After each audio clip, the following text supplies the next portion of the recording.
Yeah, when I was 12, I was given a cassette recorder with a microphone, and I started to record my voice. And there was something about the record head that was broken, so everything that it recorded sounded really distorted, and it took my voice and made it sound kind of like a monster. And I thought this was really exciting, that you could use sound to sort of change yourself, that you could go from being one sort of person to another through sound.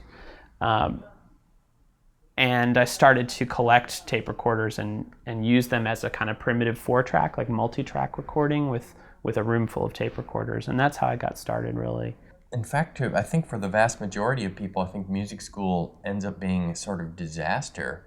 We've ended up just recently working with a bunch of these people. I met a guy in a bar just recently. Through our conversation, he was like, "Oh yeah, blah blah bassoon." I was like, "Oh, you play bassoon?" He's like, "Yeah, I studied bassoon for years and years and years." I'm like, "Well, what do you do?" He's like, "I haven't played the bassoon for 5 years, ever since I left music school. I hate it." And we had him over, and he plays on our record. What do you know? He's a really good bassoon player. But it was this stricture of sort of being taught that destroys the joy of music for a lot of people.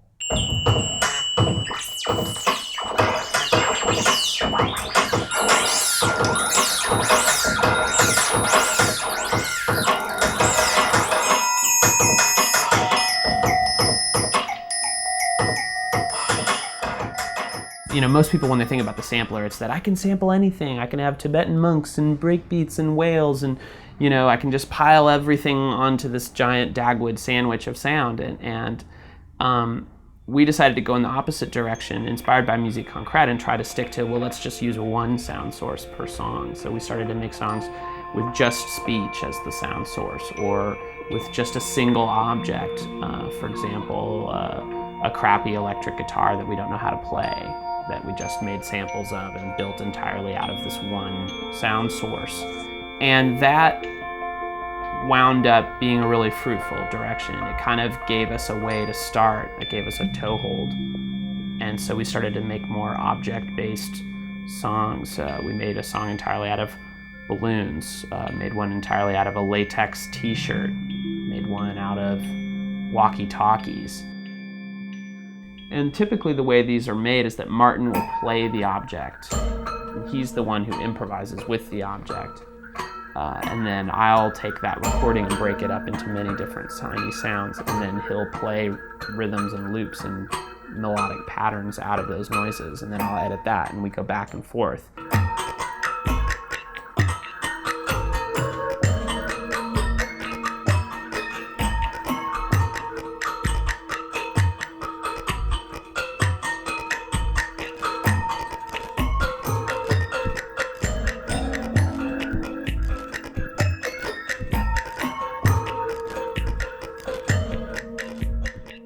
We sort of put the two together, this sort of musique concrète, noise-oriented dance music.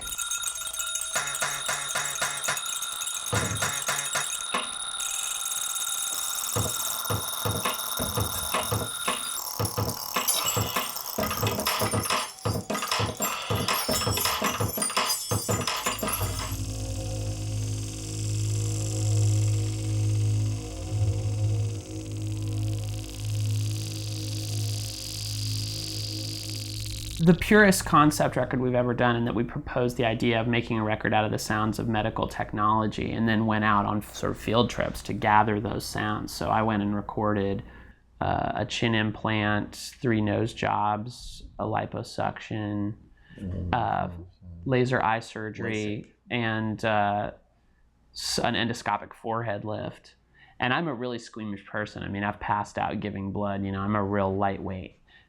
So it was really disturbing. Personally, it was kind of a threshold experience to be around this really intense bodily experience. And the only way to work through it for me was to focus on it as an audio experience, and to use the microphone as my way in to capturing these sounds. And it was such a rich world of sound, between the sizzling flesh of cauterization and the little clips and snips and dropping the scissors back onto the tray.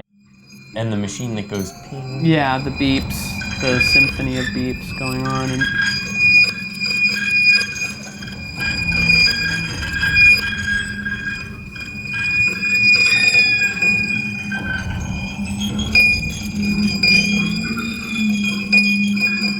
everything emerges from this very kind of innocent fiddling with objects. We're the complete opposite of a trained professional, so there's a real poverty of utterance at times in the way that we handle things. But I think, by contrast, we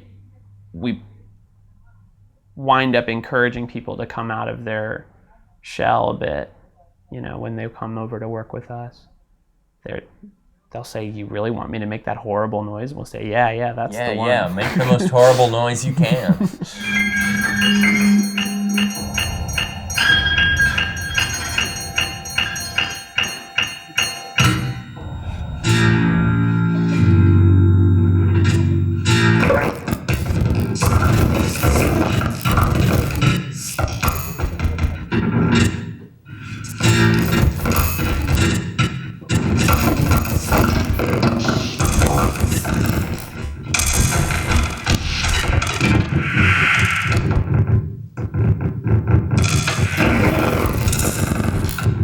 We've been working with a piano quite a bit, trying to estrange or alter its sound or the way that you play it.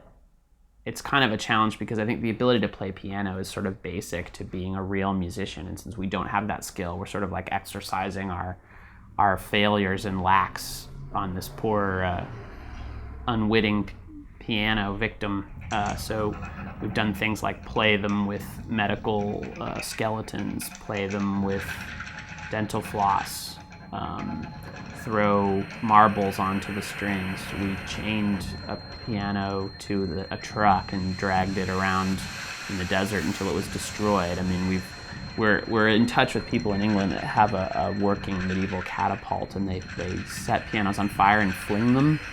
So we're gonna hopefully go and record that this summer. So I guess as far as future goals is some kind of exploded view of the piano, to kind of run it through its paces as much as possible. We've just done a record based on the sounds of a street rat that was breaking into our house and eating our food and biting holes in our clothes, and we trapped it in a have-a-heart trap and recorded the sounds of the rat in the cage. And then we set it free. We took it to a rich suburb. It was like our rat relocation program. So that's going to be the next project, I guess, pianos and rats.